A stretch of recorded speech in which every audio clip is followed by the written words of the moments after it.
Hozirgi mavzumiz gilamlar sifati bo'yicha. Misol uchun mana shu ipak gilamimiz 8 oy vaqt sarflangan. Kvadrat santimetrga 120 ta tugun bo'lgan. Tugunlar qancha ko'p bo'lsa, vaqt ko'proq cho'ziladi. Masalan, agar tugunni kamroq bo'lsa, 6 oy, 7 oy. Agar ko'proq bo'lsa, 8 oy, 9 oy, 1 yilgacha ham vaqtimiz sarflanadi. Qancha ko'proq tugun bo'lsa, vaqt ko'proq ketadi. Qancha ko'proq tugun bo'lsa, sifati gilamni zo'r keladi.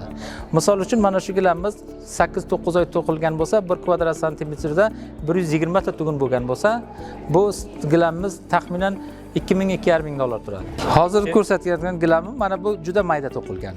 Agar siz shundoq nima qilib ko'rsangiz ham juda bu muloyim ko'rinadi. Chunki tugun ko'proq.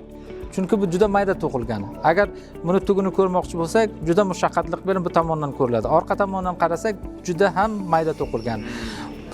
Hozir men boshqa gilamni sizga ko'rsatishim mumkin. Vaqt kam sarflangan, lekin u maqsad buki, u yerda tugun kamroq bo'lgan.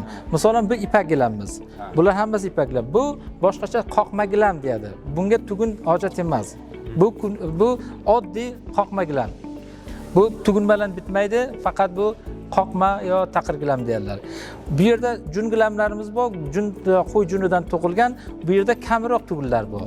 Chunki bu yerda 40 yo 45 ta tugun bo'lganda kvadrat santimetrga bu 1 oy yo 1,5 oy vaqt sarflanadi. Shunga binoan narxlari ipakda emas. Narxlar juda kamroq, arzonroq turadi. Xuddi mana shundoqa ikkovsi andozasi bir xil gilamimiz bor.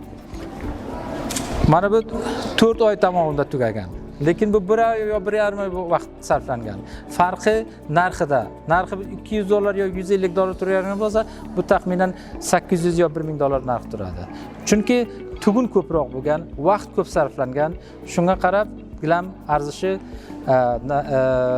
aniq bo'ladi. Bu dizaynimizga, bu naqshamizga kelsak, bu Persiski yo Persian design, Tree of Life design yo Hunter design deydi. Bu shikor yo ov dizayn deydi. Juda mushaqqat. Bu dizaynga qarashga faqat har doim grafik bo'lmasa, to'quvchilar faqat grafikga qarab, shu grafik deganim shu naqshga qarab, shu katakchalarga qarab to'qiydilar. Chunki bu boshqa gilamlarda takror bo'lmaydi. Har 5 santiga, 4 santiga albatta o'zgarib turadi dizaynlari. Misol uchun agar men bularni qarasak, bir 10 santi yo 20 santi to'qilsa, hammasi takror bo'lyapti dizayn, naqshlari. Lekin bunda hech qanday har qaysi boshqacha. Bu murakkabroq. Narki dizaynimiz ham ipak gilamdan to'qilgan, uni ham tuguni ko'proq, taxminan 100-120-125 ta tugun bo'lgan. Ular ham hammasi ipakdan to'qilgan gilamlar.